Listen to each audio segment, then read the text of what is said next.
በኢትዮጵያ ብሎም በዓለም በሰኔ ወር አጋማሽ ላይ ባሉ እሁዶች ላይ በሶስተኛ እሁድ የአባቶች ቀን ይከበራል። በዓለም የአባቶች ቀን መከበር የጀመረው በፈረንጆች አቆጣጠር 1910 ላይ ነው። ከዚያ ጊዜ ጀምሮ የአባቶች ቀን ማውሳት ተጀምሯል።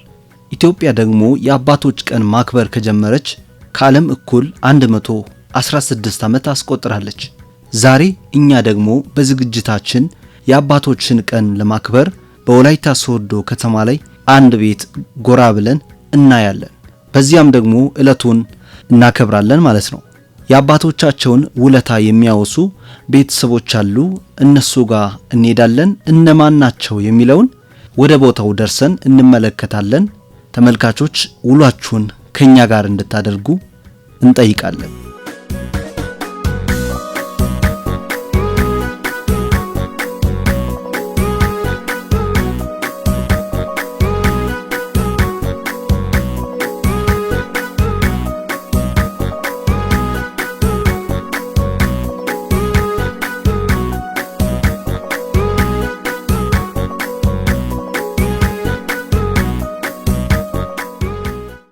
አንድ ቦታ ወስዳችኋለሁ ብዬ ነበር።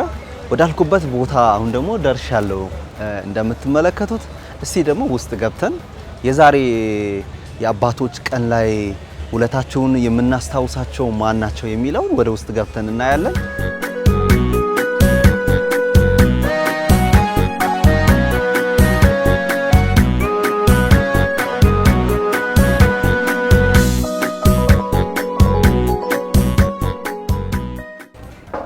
ሰላም ለዚህ ቤት እንዴት ናችሁ? ሰላም ነው? እንዴት ናችሁ? ሰላም ነው? እንዴት ነው? ሰላም ነው? እሺ እሺ።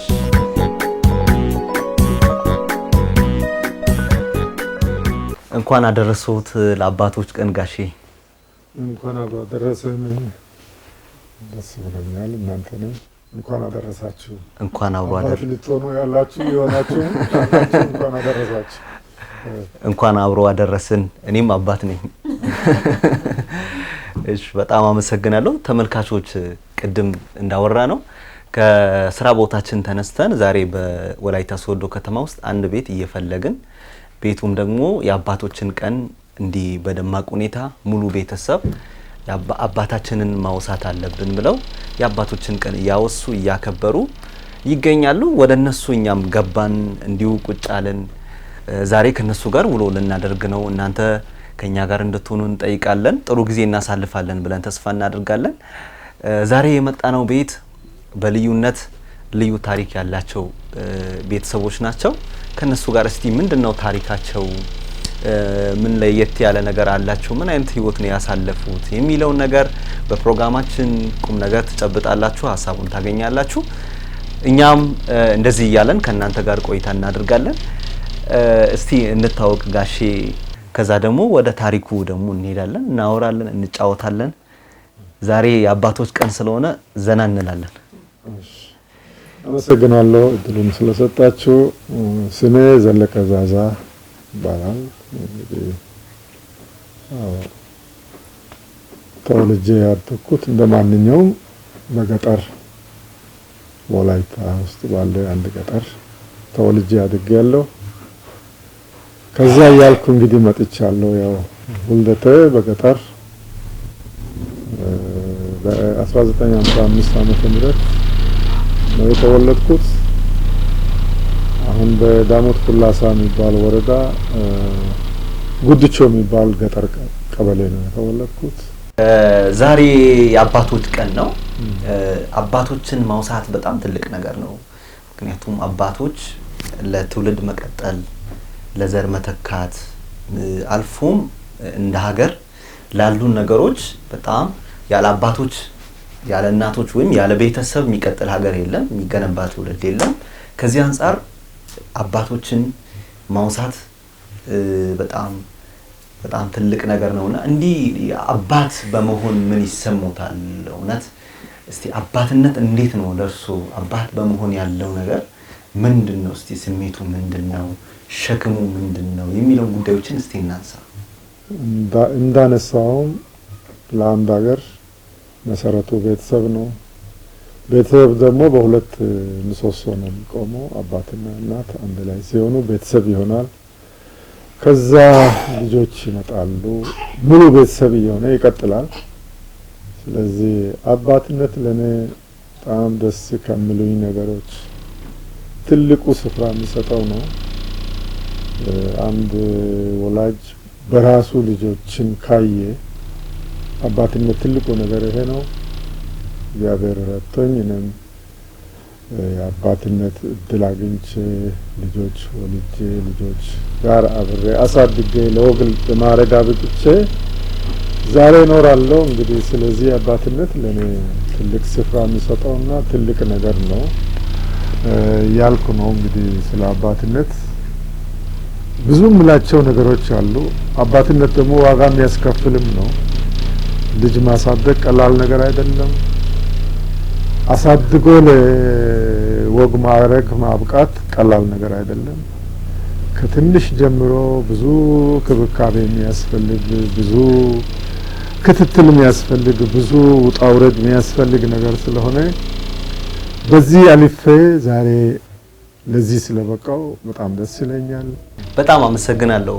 ተመልካቾች ይህ የአባቶች ቀን በዓለም ደረጃ 116ኛ ጊዜ ነው የሚከበረው። እንዲሁ በኢትዮጵያም ከዓለም እኩል ነው 116ኛ ጊዜ እየተከበረ የሚገኘው። ቅድም እንዳወራ ነው ጋሺ እስቲ አባትነትን መቼ ነው የጀመሩበትን ዓመተ ምህረት ያስታውሳሉ? እንዲሁ ከዚህም ጋር ምን አያይዘን ምን ያህል ልጆች ነው ያሉት? ምን ያህል የልጅ ልጆች ነው ያሉት? ለልጅ ልጆችም አባት ነው እርሶ፣ ለልጆችም አባት ነው። ይህንን አባትነት የሚለው ነገር የጀመሩበትን ጊዜ እስቲ ያስታውሱ። አባትነት የጀመረው በኔ ህይወት በልጅነት ነው። አባትነትን የጀመርኩት እንደሌላው ሰው እድሜ ገፍቶ ሳይሆን እንደ ዘመኑ ወጣቶች ሳይሆን እኔ በቅድሚያ ነው። በ20 ዓመቴ ነው ትዳር የመሰረትኩት። 1974 መጨረሻ 75 ላይ ነው ትዳር የመሰረትኩት። ከዛ ወዲህ እንግዲህ እግዚአብሔር ረድቶ ልጆች ወልደናል። የልጅ ልጆችም አለን። ዛሬ እግዚአብሔር መልካም ፈቃዱ ሆኖ 7 ልጆች አሉን። አንድ ወንድና 6 ሴቶች ልጆች አሉን። እነዚህ ደግሞ ከነሱ አብራክ የወጡ የኛ ልጅ ልጆች የሆኑ ደግሞ 14 አሉ። 9 ወንዶችና 5 ሴት የልጅ ልጆች አሉን። በጣም የሚያምሩ፣ በጣም ደስ የሚሉ፣ በጣም የሚያጫውቱ። ከነሱ ሁለቱ እንደውም አብሮን ከኛ ጋር ስላሉ ምንም አይደብረንም። አንደኛዋ እዚህ ፊት ለፊታችን ቁጭ ያለች በጣም አጫዋችና ብልጥ የሆነች ልጅ አለች። ስለዚህ የልጅ ልጅን በማየት ልጆችን በማየት ተባረክ ያለው። ደግሞም ከዚህ ጋር ልጆችን በጣም የተባረኩ ናቸው። በእውነት ለልጆቼ ትልቅ ስፍራ ነው የሚሰጠው። ለኔ እነሱ የሚሰጡት ስፍራ አለ። እኔ ደግሞ ለነሱ የሚሰጠው ከከፈልኩት ዋጋ አንፃር ብቻ ሳይሆን እነሱ ደግሞ ለኔ የከፈሉት ዋጋ ለኔ የሆኑት ነገር ቀላል አይደለም። በጣም ይወዱኛል፣ ይሳሳሉ። እኔም ደግሞ ለነሱ በጣም እወዳቸዋለሁ፣ ይሳሳቸዋለሁ። አድጎ ዛሬ ቤታቸውን እስኪይዙ ድረስ ሁሉም እንግዲህ በየተራ ወደ ቤታቸው እስኪሄዱ እዚህ አብረን ነበር አለን ኖረናል። እግዚአብሔር ደግሞ ረድቶ ሁሉም ትዳር ይዘዋል። እግዚአብሔርን ማመሰግነው ለዛ ነው። ሁሉም ትዳር ይዞ አንደኛው ወንድ 2 ሴት ልጆች ወልዶ ከኛ ጋር እዚህ አለ። ሌሎች በቤታቸው ሁሉም በጥሩ ትዳር እግዚአብሔርን በሚያስከብር ትዳር በጥሩ ኑሮ ይኖራሉ። እኔ ባለፍኩት ጊዜ ሁሉ በቤቴ ያለ ጸብ የኖርኩት ሰው ነኝ። ምንም ጸብ ሳይኖር በሰላም በቤት ኖረናል። ይህ ደግሞ ወደ ልጆችም ተጋብቷል። አሁን ልጆችም በሰላም እንደሚኖሩ እርግጠኛ ነኝ። የልጅ ልጅ ወደ 14 የሚሆን ልጆች ደግሞ 7። እነዚህን ማየት በጣም የሚያስደስት ነው። በዚህ ውስጥ ብዙ ፈተናዎች አሉ፣ የሚያስደስቱ ነገሮችም አሉ። ወደ ፈተናዎቹም እንመጣለን። ነገር ግን እስቲ እንደውም የሚያስደስቱ ነገሮች አሉ። በባህል ሽምግልና መቀበል፣ ልጅን መዳር የሚባሉ ነገሮች በአካባቢው ላይ በማህበረሰቡ ዘንድ ያለውን ከበሬታ ማሳየት፣ ለወግ ለማድረግ ማብቃት በህይወት ኖሮ ደግሞ ይህንን ማየት ይህንን ፍሬ ማየት በጣም ትልቅ በረከት ነውና ይህንን በረከት እንዴት አጣጥሙት? ልጆቼ እንግዲህ አብዛኞቹ ሴት ስለሆኑ ያው ጥያቄ የሚመጣው ወደ ሴት ቤት ነው። እኔ አንድ ልጅ እንግዲህ ስድር ያው ለልጄ ጥያቄ ሄጃለሁ። ሰው ቤት ሽምግልና ልጃችሁን ለልጄ እያልኩ ሄጃለሁ። ከዛ 6ቱ ወደ እኔ ቤት ነው የመጡት። የ6ቱ ወላጆች በሚመጡበት ጊዜ በየጊዜ በሚመጡት ጊዜ እያስተናገድን እያስቀመጥን እየተቀበልን እየዳርን ቆይተናል። ያ በጣም ደስ የሚል ነገር ነው። ትልቅ ደስታ የሚሰጥ ነገር ነው። እግዚአብሔር ነው ደግሞ ለዚህ የሚያበቃው። ልጆቼ ሁሉም ልጆቼ በዚህ አይነት ስርዓት አልፈዋል። አስፈላጊ ነገር ቤተሰብ አስፈቅዶ ጠይቆ ቤተሰብ ፈቃድ ሰጥቶ ትዳር መስርተዋል። በዚህ መካከል እንግዲህ እነዚህን አመታት ሁሉ በዚህ አልከደናል። በአካባቢም ቢሆን እግዚአብሔር የረዳኝ በጥሩ ሁኔታ ቤተሰብ፣ ሰፈር አካባቢ ጎረቤትን ሁሉ እያስተናገድኩ እያከበርኩ እነሱም እያከበሩ ኖር ያለው። አንዳንድ ጉዳዮችን ስለርሶም ታሪክ የሰሟቸው ነገሮች አሉ። ስለዚህ ቤተሰብም የሰሟቸው ነገሮች አሉ። ልጆችን በማሳደግ ሂደት ላይ አባቶች በተለይ እንደ እናት እንደ አባት ሆኖ በመሄድ በመጓዝ ሂደት ውስጥ እርሶ ጋም ያጋጠሙ ነገሮች ነበሩ። ዛሬ ላይ እርሶ 7 ልጆች አሉት። ነገር ግን ከዛ በፊት ደግሞ እነዚህ የልጆች በዚህ ዓለም ውስጥ ያሉ መኖር አለ፣ መሞት አለ፣ መወለድ፣ ማደግ የሚባሉ ነገሮች አሉ። ለሰው ልጆች ሁሉ የማይቀሩ ነገሮች አሉና ላለፉት 19 ዓመታት አሁን ያሉ ልጆችን እርሶ ተሸክመው በማሳደግ ኃላፊነታቸውን ወስደው በማሳደግ ያሳለፏቸው ምዕራፎች ነበሩና እስቲ ስለዛ ታሪክ ደግሞ ማንሳት አለብን ለተመልካቾችም እንዲሁ ቀላል አይደለምና እስቲ እንዴት ነበረ ያ ጊዜ? ከዛ በኋላ ደግሞ አዲስ ህይወት ውስጥም የገቡበት ነበርና እስቲ እናንሳ እነዚህን ሁለቱ ነገሮችን አቀላቅለን። የመጀመሪያ ባለቤት ልጆቼ እናት በጣም ወዳት ማከብራት ወደ እግዚአብሔር ተጠርታለች። በ1999 ዓመተ ምህረት ከ1975 ትዳር ከመሰረትን እስከ 1999 ባሉት ጊዜያት አንድም ቀን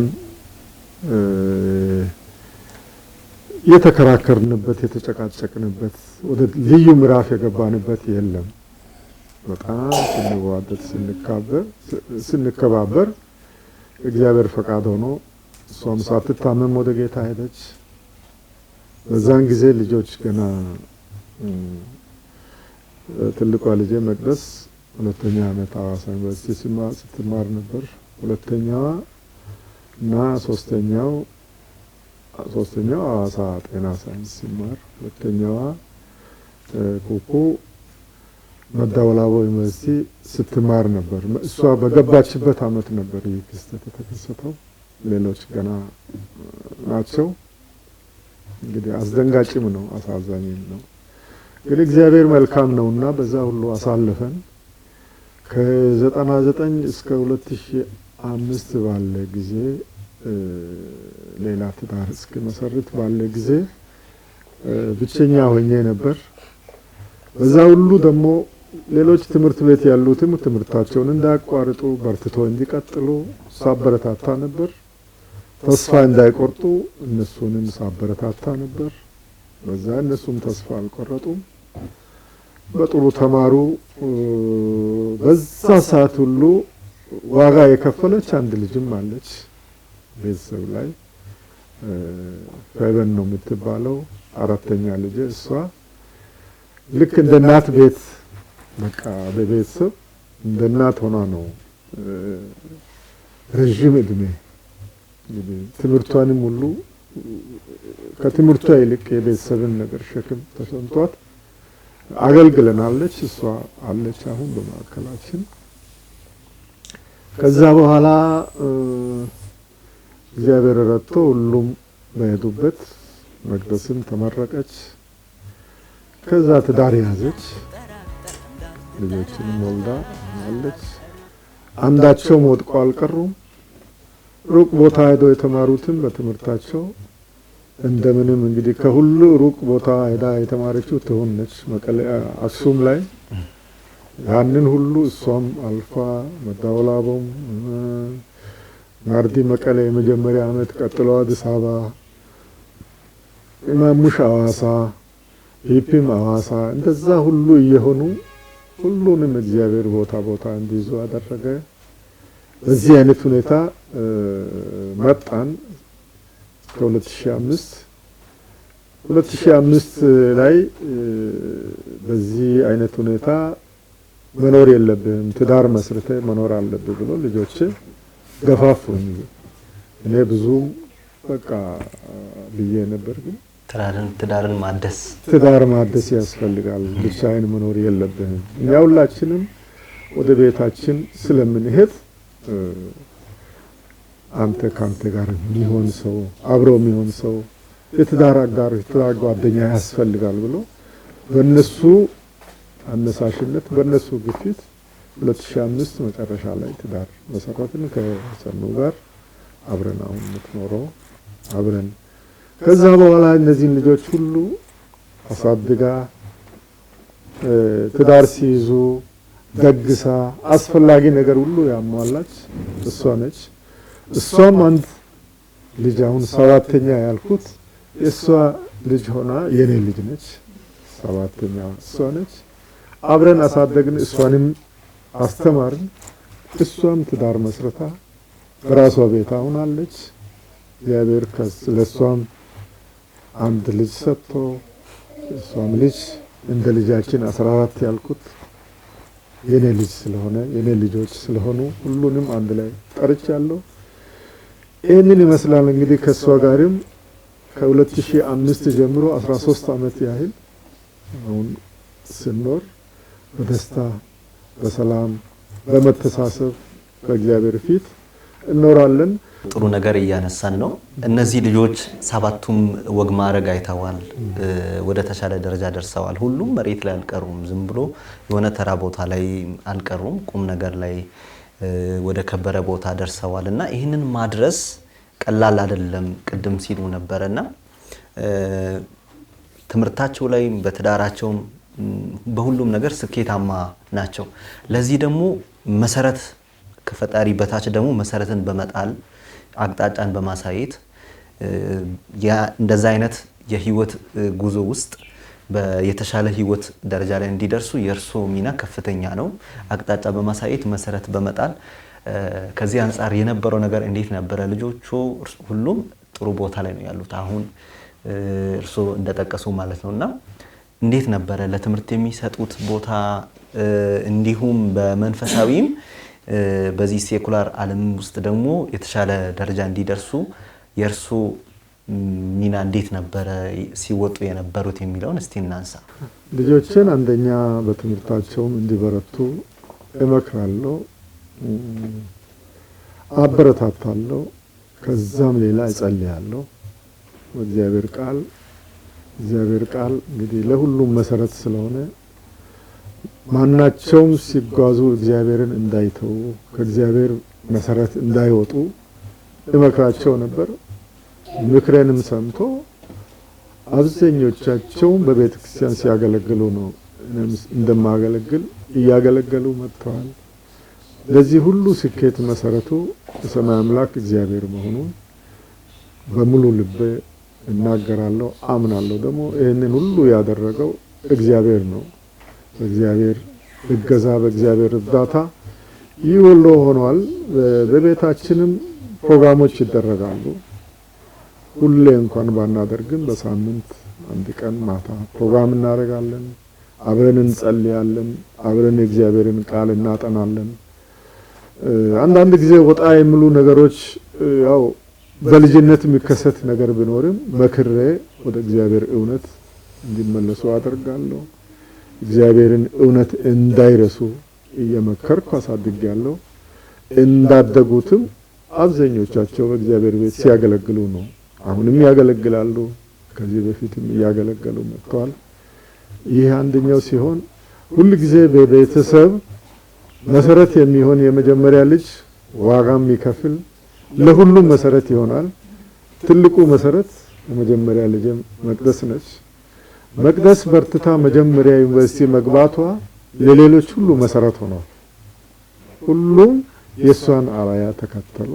ስለዚህ በዚህ አጋጣሚ የሷንም ጥንካሬ የሷንም ብርታት ሳላመሰግን አላልፍም።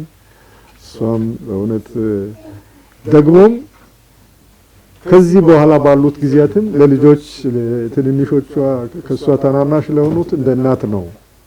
እሷንም እንደ እናት ማሚ ይላሉ። ሁለት እናት ነው ያላቸው በአሁን ጊዜ። ስለዚህ እሷም እንደ እናት ታገለግላለች። ለዚህ ሁሉ ስኬት ለጥንካሬ ሁሉ መሰረት አንደኛዋ እሷ ነች። እሷንም በዚህ አጋጣሚ አመሰግናለሁ። እኛም በዚህ በእግዚአብሔር ቃል በርትተን ጠንክረን በእግዚአብሔር ፊት ኖረናል። እግዚአብሔር ደግሞ በዚህ ሁሉ ደግፎናል፣ ረድቶናል፣ አግዞናል። ይሄንን ነው ምለው። አመሰግናለሁ። መጨረሻ ጥያቄ እንደውም ማረገው በአባትነት ምን አተረፉ? አባት መሆን ትልቅ ደስታን የሚሰጥ ነው። ልጆችን ማየት ራሱ ትልቅ ነገር ነው። ከዛም አልፎ የልጅ ልጆችን ማየት የነሱን ድምጽ መስማት በጣም ደስ የሚል ነው። እቺ አሁን ይሄ ቤት ከኛ ጋር ያለች ትንሿ ልጄ ነች። በጣም ነው የምታዝናና። ማታ ማታ በጣም ታዝናናለች። ቤት እኔ እንደገባው ጫማ ነጠላ ጫማ ሮጣ ታመጣለች። ይሄ ትልቅ ነገር ነው። እንግዲህ የልጅ ልጅ በማየት ከምንደሰታቸው ነገሮች ይሄ ነው። ዛሬ እነዚህ ልጆች ሲማሩ ጥሩ ደረጃ ላይ ሲደርሱ የነሱን ደግሞ ማየት ከሁሉም የሚበልጥ ደስታ ነው። ስለዚህ አባትነት በጣም ትልቅ ነገር ነው። ሁሉም ሰው አባትነትን መመኘት አለበት። አባትነትን ደግሞ ዋጋ ከፍሎ ወደ ግብ ለማድረስ መጣር አለበት። ሰው በቀላል የሚሆን ነገር አይደለም። ቻሌንጅ አለ፣ ኢኮኖሚካሊ ብዙ ነገሮች አሉ። እነዛን ሁሉ አልፎ ለቁም ነገር ማብቃት ስለሚያስፈልግ ለአባትነት ዋጋ በመክፈል ደስተኛ ነኝ። ለምን? አሁን ፍሬዎችን ስለማይ የሚያስደስቱትን በአባ የሚሉትን መጥቶ እግሬን የሚይዙትን የሚያስቁኝን ልጆች ስላገኘው የልጅ ልጆች ስላገኘው በጣም ደስ ይለኛል። አባትነት ለእኔ ትልቅ ነገር ነው።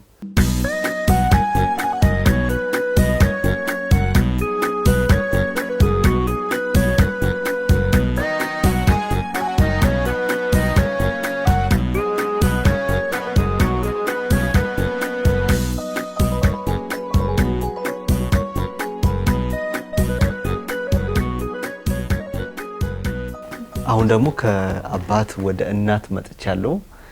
አባት ብቻውን አይኖርም፣ አንድ ላይ ነው የሚኖሩት። እስቲ እንተዋወቅ። ማን ልበል? መጀመሪያ ሰናይት ዮሐንስ ይባላል። መልካም ነው። ዛሬ በእናንተ ቤተሰብ ተገናኝተን እንደዚህ በደማቅ ሁኔታ በሙሉነት የአባቶችን ቀን እያከበርን የምንገኘውና እስቲ አባት ስለ አባቶች ስለምናነሳ አቶ ዘለቀ ምን አይነት አባት ናቸው፣ እንዲሁም በትዳርም ደግሞ ምን አይነት ባል ናቸው የሚለው ነገር እስቲ እናንሳ። አባትነትና ባልነት የሚለውን እስቲ እናንሳ። እግዚአብሔርን የሚፈሩ በቃ እኔ እንዲህ ብዬ ልገልጽ አልችልም። በጣም በቃ ለኔ ሞዴሌ ናቸው። ማለት እኔ ጋሽ ነው የምለው፣ ጋሽ ብዬ ነው የምጠራቸው። ስለዚህ በጣም እኔ አባትም ነው፣ በቃ እንደ አባትም ነው እኔ ማየው። እኔ ባል ብቻ ሳይሆን እንደ አባትም መካሪ ነው፣ መካሪም ነው። እንደገና ደግሞ አስተዋይ ነው። ብዙ በቃ ትዕግስተኛም ነው። በጣም በቃ ለኔ ልዩ ይሆንልኛል። ማለት ባል ብቻ ሳይሆን አባትም ነው ብዬ እጅግ በጣም ማከብረው ነው ያሰለቀልኝ። ከሳቸው እስቲ ምን እንወስዳለን? በተለይ ልጆችን በማሳደግ በትህትና፣ በእውቀት፣ በጥሩ ስነ ምግባር በማሳደግ እንዲሁ ቤት ላይ ባላቸው የአባትነትን ይሄ አባትነት የሚጠይቀው ሰፊ ሆድ ይጠይቃል ወይም ሰፊ ልብ ይጠይቃል። ከዚህ አንፃር ምን አዩ እስቲ እውነት ለልጆች ምን አይነት አባት ናቸው ፍቅርን በመለገስ የሚሉ ጉዳዮችን እስቲ እናንሳ። እጅግ በጣም መልካም አባት ነው። በቃ እንዲህ ብዬ የሚገልጽ ማለት በቃ ምንም የማይቀመጥለት መልካም አባት እውነት የመጨረሻ መልካም አባት ነው። ለልጆቹ ለማንም በቃ ልዩ ሞዴል ለማንም ሞዴል መሆን የሚችል አባት ነው ጋሽ ዘለቀ። ለኔም ጭምር ማለት ነው ልዩ አባት ነው። እሺ እስቲ እንኳን አደረሱ የሚለው እርሶ ቢያስተላልፉ ለአቶ ዘለቀ። እሺ እንኳን አደረሰ ለአባቶች ቀን። እንኳን እግዚአብሔር ለዚህ ክብር አበቃ። እግዚአብሔር ደግሞ የበለጠ ከጤና ጋር ከሰላም ጋር ረጅም እድሜ እግዚአብሔር ይስጥ ብዬ ነው ምናቀም። ተመልካቾች ከወላይታ ቴሌቪዥን በዚህ ሳምንት የሚተላለፈው በተለይ የአባቶች ቀን እየተከበረ ይገኛል። ይህንን ደግሞ በማስመልከት እኛም ከወላይታ ቴሌቪዥን ዛሬ በወላይታ ሶዶ ከተማ ላይ በአንድ ቤት ወይም በአንድ ቤተሰብ ነው የተገኘ ነው። ቤተሰቡን ቅድም እንደተከታተላችሁት ነው በአቶ ዘለቀ ዛዛ ቤት ነው የምንገኘው። ሰፊ ቆይታ ከነሱ ጋር ያደረግን ነው ቆይታችን እየቀጠለን የሚገኘው። አሁን ደግሞ እስቲ ወደ ልጆቹ እንመለስና ልጆች ጋር ደግሞ ያለውን ስሜት እስቲ እናንተንም እናሰማ ብለን ነው። ታላቅ ልጅ አለች፣ እሷ ጋር ደግሞ ተመልሰን ዞረን ሌሎችንም ጋር ቆይታ እናደርጋለን። እስቲ መጀመሪያ ማን እንበል እንታወቅ። ስሜ መቅደስ ዘለቀ ይባላል። የመጀመሪያ የበኩር ልጅ ነኝ ቤቱ እና እንኳን ለአባቶች ቀን ሁላችሁም የኢትዮጵያ አባቶች አደረሳችሁ። ከባሌም ጭምር አባቴ ደግሞ እንኳን አደረሰ። መልካም ነው። እስቲ አቶ ዘለቀ ምን አይነት አባት ናቸው? በእውነት አቶ ዘለቀና መቅደስ ልጃቸው በደንብ ይሄንን ቤት በማጽናት ውስጥ እንደ በኩር ልጅ በጣም ብዙ ኃላፊነቶች አሉና በዚህ ውስጥ እንደ አባትና ልጅ አንዳንዴ ደግሞ እንደ አባትና እናትም ኃላፊነቱን ከመሸከም አንፃር ያሉ ጉዳዮችን ማንሳት እንችላለንና እስቲ መጀመሪያ ምን አይነት አባት ናቸው? ከዛ ደግሞ ቤተሰብ ላይ ያንቺን ኃላፊነትን የመሸከም ጉዳዩን እስቲ እናነሳ። አባቴ አሁን አንዳንዴ አባትን የምትገልጸው ቃል ያጥራል። ለምን እሱ እንደ ታላቅ ልጅም በጣም በሁሉ ነገር ሞዴል የሚሆን አንዳንድ ነገሮችን የምታፍርበት ነገር ሊኖረው ይችላል ያ ሰው። ግን የኔ አባት እኔ ማራፍርበት በጣም ምርጥ አባት በሁሉ ነገር ሶስት መሰረቶችን ለኔ ጥሏል እንደ አባት ማለት ነው። አንድ በጌታ ቤት ተከተክዬ ጌታን አውቄ እንዳድግ መሰረት ጥሏል። ሁለተኛ ጠንካራ ሰው ማናችንም ከሰው ምን ጠብቅ አንዳንድ ሰው የሆነ ይሄን ነገር ከሰው ምንም ነገር ከሰው እንድንጠብቅ አድርጎ አይደለም ያሳደገ። ከሰው መጠበቅን በቃ የኔ ግዴታዬ ምንድነው ብዬ እንዳድግ ይሄን መሰረት ጥሏል። ሌላው ደግሞ የማንበብ ባህሉ በጣም የሚገርም 11 ሰዓት እሱ ሬዲ ነው። መቼም 11 ሰዓት አንተ ተማሪ ሆነ ተኝታ ያለ እሱ እያነበበ ታገኛለህ። አንዳንዴ ከወንድሜ ጋር እንቀላለታለን። እሱ አንብቦ ማልቅ ነገር አለ እንደ ያለን ይሄን ያህል በጣም የንባብ ሰው ያነባል። ብዙ የሚባክኑ ጊዜያት የሉም። አንድ በስራ ሁለት ስራ ጠንካራ ይሄ ስራ አሁን ተኝታ አንዳንድ ደብሮ ማለፍ ቤት እያለን ራሱ ለሀቺ ኦሶ አተነው ያሲን ስራ መቅረት ፈልጌ ነበር የለም ተነሱ። ይሄን ያህል በጣም ጠንካራ አባት ጠንካራ ስለ በክርስትና ህይወቱ በስራ ህይወቱ እና በማንበብ እነኚህ መሰረቶች በጣም በቃ የተደላደለ ህይወት እንድንኖር ለኛም ወደፊት ጠንካራ ሰው በእግሮቻችን እንድንቆም ያረጋ አባት ነው እንደ አባት ማለት ነው። በቃ ይሄ አባትነት ሚናውን ከሚገባው በላይ ነው በእኛ ላይ የተወጣው። ብዙ አሁን ታውቁ እንደሆነ የንጆ ሰራተኛ ነው። ብዙ ነገር ማድረግ ይችላል። ግን ኢንቨስት ያደረገው ምንድነው እኛ ላይ ነው።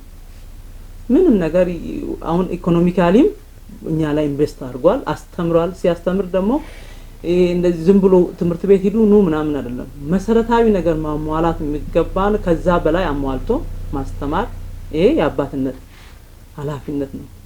የእግዚአብሔር ቃል ልጅህን በሚሄድበት መንገድ ምራው። እኛ ስንሄድ እንዴት መምራት እንዳለበት በእንዴት መሄድ እንዳለብን ይመራል እና በመቆጣጠር አይደለም ደግሞ ሲያሳድገን ይሄን ቁጥጥር በማድረግ ሳይሆን አንድ ነገር አጥፍተ ካየ በዛ ሰዓት አይቆጣም ያልፋል። ከዛ ለዛች አንድ ጥቅስ ከመጽሐፍ ቅዱስ ያነባል። ሁለተኛ ያ ስህተት ተሳስተም አትሳተቱ እና ይሄን ያህል አባት ነው ለልጁ። ያው ለኢትዮጵያ አባቶች ለሌሎች እኔ እድለኛ ነኝ በጣም እንደዚህ አይነት አባት መርቶ መንገድህን አሳይቶ የሚመራ አባት ነው ለኔ። ምንም ማታፍርበት አባት እንደዛ አይነት አባት ነው። በአባትነት ይሄን ያልኩት። ሁለተኛ ደግሞ የቤተሰብ ኃላፊነት ያልከውን አሁን እኔ ታላቅ ነኝ። ያው ብዙ ሰኑ ከመምጣቷ በፊት ማሚ ይሉኛል። በቃ ማሚ ከናቴ በኋላ እንደ እናት ለካስ አሁን ትምህርት ቤት የዛኔ ሁለተኛ አመት ተማሪ ነኝ። ትምህርት ቤት እናቴ ስትሞት በቃ ሞተች የሚባለው ድንገት መሆኑም አንድ ነገር ነው። ከዚህ በኋላ በቃ ትምህርት ቤት ስመጣም እዛ ወስኜ ሰምቼ በቃ ከዚህ በኋላ ትምህርት አልማርም። ለምን የመማሬ የሆነ ጠንካራ የምትሆንበት ሰው አለ። እሷ ከሌለች ምን ያደርጋል የሚለው። ከዛ ከቀብር በኋላ 3ኛ ቀን 4ኛ ቀን ትምህርት ቤት ጋሽ አበርክ እንዳልኩኝ እኔ ትምህርት ቤት ሄጄ ተምሬ በጭራሽ አይሆንም። ከዛ ሲመክረኝ እንደ እሱንም ለመጥላት እንደዚህ ሲል አይደለም ልጄ አንቺ ለሷ አሁን እሷ ኦልሬዲ አልፋለች ሞታለች ቀብረናታል። ሁለተኛ አትመጣም። ግን ተምረሽ ስትመረቂ ነው እናትሽን የምታስታውሽ ለእናትሽ መኖርሽን የምታሳቢው። ከዛ አላመንኩም። ሲሄድ ራሱ ተመልሼ እንደመጣ እርግጠኛ ነበርኩኝ። ከዚህ ሲሄድ ከዛ ይደውላል ምንም የመምጣትን ነገር ሳይሆን ትምህርቴ ላይ ጠንካራ ሴት እንደሆን ይደውላል። ጋሽ ታኔ እንዴ እማራለሁ እንዴ አሁን ምናምን ተማሪ ቀጥ ውጤትሽን እና ከዛ በኋላ እንደው ውጤቶቼ ሁሉ የተሻሉ ሆኑ። ለካስ ሰርቼ ማሳየት እንዳለብኝ ተመርቄ እናቴን ማስታወስ እንዳለብኝ አረገኝ። እዚህ ጥንካሬ ምንድነው የሱ ነው። አቶ ዘለቀ እንግዲያውስ ብዙ ልጆችን ነው የወለዱት። ልጆቻቸው ብዙ ናቸው። እስቲ አሁን ደግሞ ወደ ሁለተኛዋ ልጅ መተን እሷ ጋር ያለውን ስሜት እንዳስሳለን። እስቲ መጀመሪያ እንታወቅ። ማን እንበል? እሺ ኩኩ ዘለቀ እባላለሁ። የጋሽ ዘለቀ ሁለተኛ ልጅ ነኝ። ያው እናንተ ባላችሁት ጋሽ ዘለቀ አልኩኝ እንጂ ጋሼ ብቻ ነበር እና የጋሼ ሁለተኛ ልጅ ነኝ። መልካም ነው። እስቲ ጋሼ እውነት ምን አይነት አባት ናቸው? ፍቅራቸው አለ ሲያሳድጉ እናንተን ያወረሱት ነገር አለ ብዙ ነገር። እስቲ ያንን እንዴት ትገልጻለሽ? የጋሼን አባትነት ደግሞ ስፔሻሊ ሳነሳ ልጆቹ ነን በቃ ኳሊቲ ያለው ዜጋ እንድንሆን ጋሼ በህይወታችን ላይ አንዳንዳችን በቃ እሱ እንደ አራያ እንድናይ ሆኗልና የሆነ ሰው ማይረባ ነገር ሲያደርግ ካየን ከሷ ጋር ብዙ ጊዜ እንባባላለን። እንኳን የጋሼ ልጅ ሆንኩ እኔ እንደዚህ አይነት ማይመጥነኝ ነገር ነው ብዬ ሳመን እንኳን ጋሼ ወለደኝ እንኳን ጋሼ ያሳደገኝ በዚህ ቦታ እንኳን አልገኝም ብለን እንመካለን። እሱ በሌለበትና ሀቀኛ እንድትሆን በህይወት በቃ የሆነ ሰው አያየኝም ብለህ ከኋላ የሆነ ክፋት እንዳታደርግ ሀቀኛ እንድትሆን አርጎ ነው ያሳደገው። ቅድም እሷ ብላለች ስራ ላይ ምንም አይነት ቀልድ አያውቅም። በቃ የፈለገ መስነፍ ብትፈልግ አትሰንፍም። እሱ ባለበት መስነፍ አትችልም። መብት የለህም ሲጀመር። የሱ ልጅ ከሆነ የግድ ነው መስራት ያለብህ፣ የግድ ነው መሆን ያለብህ።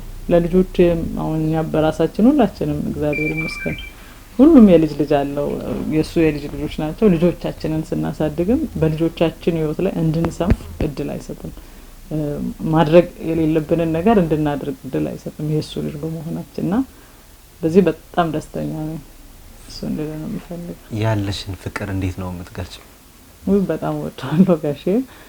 ብዙ ጊዜ አባቶች ቀን ሲሆን በቃ ለምን ረፍዶ የሆነ ፕሮግራም ተፈጥሮ እንኳን ካረፈድንም አምሽተንም ቢሆን መተን እንኳን አደረሰ ብለን ያለንን ነገር አውርተን ስቀን ተጫውተን እንለያያለን።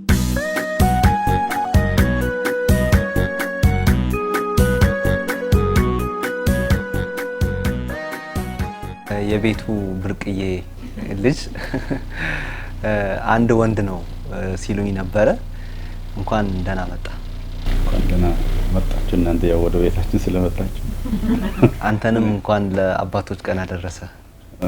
ለመላው አባቶች እንኳን የአባቶች ቀን አደረሰን። እኔም ደስ ብሎኛል። አመሰግናለሁ። ይሄ ስሜት የተለየ ነው። አንተም አባት ነህ ደግሞ አንተንም ደግሞ የወለዱ አባት ደግሞ እዚህ ይገኛሉ። በእሳቸው ደስታም ቀን ነው የተገናኘ ነውና እስቲ መጀመሪያ እንተዋወቅ፣ ከዛ ደግሞ አባትነት የሚሉ ጉዳዮችን እናንሳ።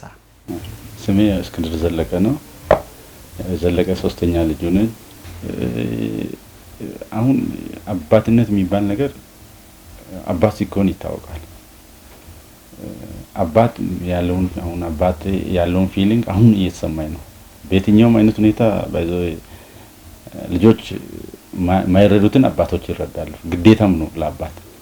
ያንን ደግሞ ችሎ ማለፉ እኔ አሁን እንደዚህ ነበር እንዴ ብዬ ለልጆቼ እንዲሆን ያደረገኝ አባቴ ነው። ስለዚህ በጣም ደስ ብሎኛል። የሱን ቀን ማክበር እሱን እንደዚህ ታንኪዩ ማለት ለኛ በጣም የተለየ ነገር ነው። ስለዚህ እንኳን አደረሰ። በጣም እንወድሃለን። ያው ብዙ ጊዜ በተግባር ነው ነገሮችን መግለጽ ያለብን፣ ያው እየገለጽን ነው ብዬ አስባለሁ። ግን በጣም እንደምወደው በአፌም ገልጻለሁ። እወደዋለሁ። እኔ ፌቨን ዘለቀ እባላለሁ። የቤቱ አራተኛ ልጅ። ቅድም ፌቡ ስላንቺ በስፋት ሲነሳ ነበረ። ከመቅዲ ቀጥሎ ፌቡ በጣም ብዙ ዋጋ ከፍላለች ስትል ነበርና እስቲ ዋጋ በመክፈልም ያንቺው እንደተጠበቀ ሆኖ ግን እንዴት ነበር? እስቲ ስታድጉ ፋዘር ጋር እየቀሰማችሁት ነገር ውለታው እንዴት ይገለጻል? ነገራት አይገለጽም፣ ግን ያው አባቴ ጓደኛዬ ነው። አባቴም ነው። በቃ በብዙ ነገር አማክራለሁ፣ ግልጽ ያደርግልኛል። ማለት ይሄ ነው ብዬ አላወራም። ማወራ ነገር ማለት በቃላት አይገለጽም ይገባል። ግን እንዲህም ብዙ ስራ አልሰራው። አምስተኛ ልጅ የቤቱ አለች። ከሷ ጋርም እንታወቃለን። እስቲ እንታወቅ። እሺ፣ በጣም አመሰግናለሁ። ስሜ ትሁን ዘለቀ እባላለሁ። የቤቱ አምስተኛ ልጅ። በዚህ አመሰግናለሁ። ትሁን የወላይታ ሬዲዮና ቴሌቪዥን ድርጅት ባለሙያ ናት፣ ባልደረባዬ ናት። ዛሬ እነሱ ቤት ነው የተከሰትነው። በእውነት ዛሬ በሰማነው ታሪክ በጣም ደስተኞች ነን። በጣም የሚገርም ቤተሰብ ነው። ቱኔ ወደ እናንተ ቤት መተን ብዙ ነገር ነው የሰማነው የወሰድነው። በጣም ደስ ብሎኛል በነበረን ቆይታ። እድለኛ ነሽ በዚህ ቤተሰብ ውስጥ በመሆን። እስቲ እንዴት ነው ዳድን የምትገልጪው? ምን አይነት አባት ነበሩ? አንቺን በስራሽ ታታሪ ጠንካራ እንደሆንሽ ነው የማውቀው በነበረን ቆይታ። እስቲ ወደዛ ደግሞ እንሻገር። እሺ፣ በጣም አመሰግናለሁ። እንግዲህ ዛሬ በአባቶች ቀን ከዚህ በፊትም እንደምናደርገው በመናደርግበት ስለመጣችሁ በጣም ቴንኪዩ፣ በጣም ደስ ብሎኛል። እኔ ጋሼን የሚገልጸው ወይም ዳዲን እኛ ዳዲ እኔና ታናሼ ብዙ ጊዜ ዳዲ ነው የምንለውና ጋሼን የሚገልጸው ሂስ በጣም ሀምብል ነው። ኦፊስ አንዳንድ ሰዎች እንደዚህ ይላሉ፣ ሀምብልነትሽን አታብዢ፣ ቀንሺ ምናምን። ዘመኑ የብልጦች ነው፣ ዘመኑ እንደዚህ አይነት ሰዎች አይደለም ምናምን ይላሉ። አልቀይርም። ያደግንበት ብልጥ ለመሆን አይደለም። ስንኖር ራሱ በሚያስተካክል ቤተሰብ ውስጥ ነው። መጀመሪያም እግዚአብሔር ነው እኛን እየከለለን ያመጣው። የኛ ብልጠት ቃል ከለለን ነበርና በጣም በጣም ዝቅ የሚል አንዳንድ ሰዎች እንደዚህ በስራ በመናምን ሲያገኙ ይነግሩኛል፣ አባትሽ ከሁሉም ጋር ዝቅ ከታች ሰራተኞቹ ጋርም በቃ መሸከም ካለበት የሆነ ነገርም አድርጎ እንደዚህ ይሉኛልና በቃ እሱ ነው። ቤትም ውጪም አንዳንድ ሰዎች አሉ ለሰዎች ሲሉ ለውጪ ሰዎች ሲሉ ሌላ የሚሆኑ ውስጥ ደግሞ ሌላ የሚሆኑ። እንደዛ አይደለም ጋሼ። ለሁሉ ሹፌሩ የሚገርመኝ ሁሌም ይገርመኛል። መንገድ ላይ ዳዲ ደህና ነው ምናምን ይላል። ሹፌሩ እንኳን ከሱ ጋር ስታፍ የሚሰራው ሹፌሩ ዳዲ ነው የሚለው። ጋሼ እኔ እኮ አማካሪ፣ ጓደኛዬ፣ ታላቅ ወንድሜ፣ አባቴ እንደዛ ነው በቃ ጋሼ። ለሁሉም ከሁሉም ጋር መኖር የሚችል ከውጭ ሲያዩ ሊፈሩት ይችላሉ፣ ግን ሲቀርቡ በጣም ቤስት ጓደኛ መሆን የሚችል ስፔሻሊ ከኔ ጋር ቤስት ጓደኛ በጣም ቤስት ጓደኛዬ፣ ሁሉንም ነገር የማወራው አባት ነው።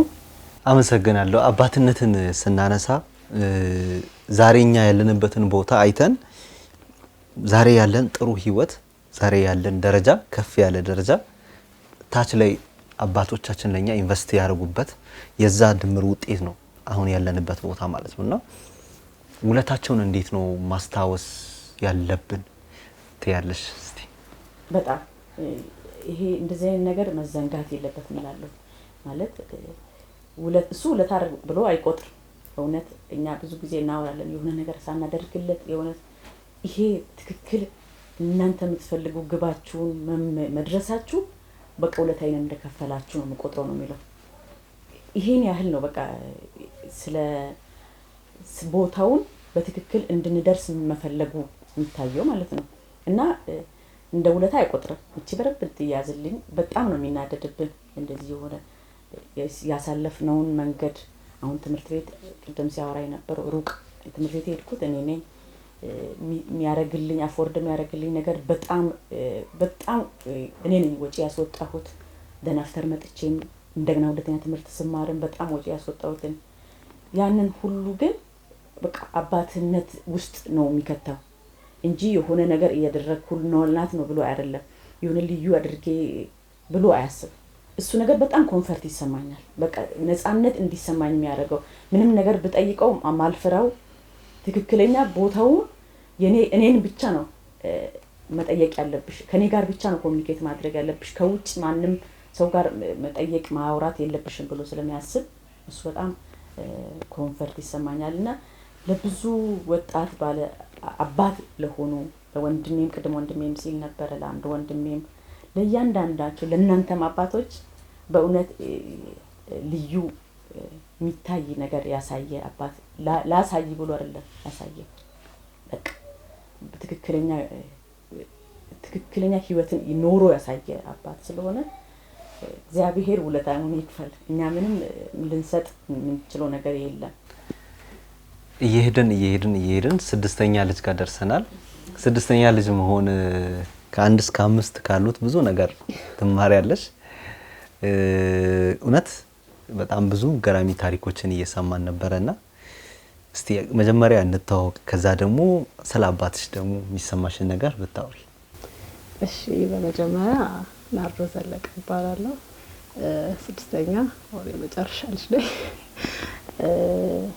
ሌላው ለአባቴ እንኳን አደረሰ፣ እንኳን ለአባቶች ቀን ሁሌም እንደምንለው ሁሌም በየዓመቱ እንደምንለው እንኳን ለአባቶች ቀን አደረሰ። እግዚአብሔር ደግሞ ጤናና እድሜ ይስጥ። ከዚህ በላይ ብዙ መልካም ነገሮችን አብረን እናያለን። እግዚአብሔርም ይረዳናል። ከልጅነቴም ጀምሮ ያው አሁን ብዙ ጊዜን ያሳለፍኩት ከጋሼ ጋር ነው። እኔ ሙሉ ያሳደገኝ አባትም እናትም ሆነ ያሳደገኝ ጋሼ ነው።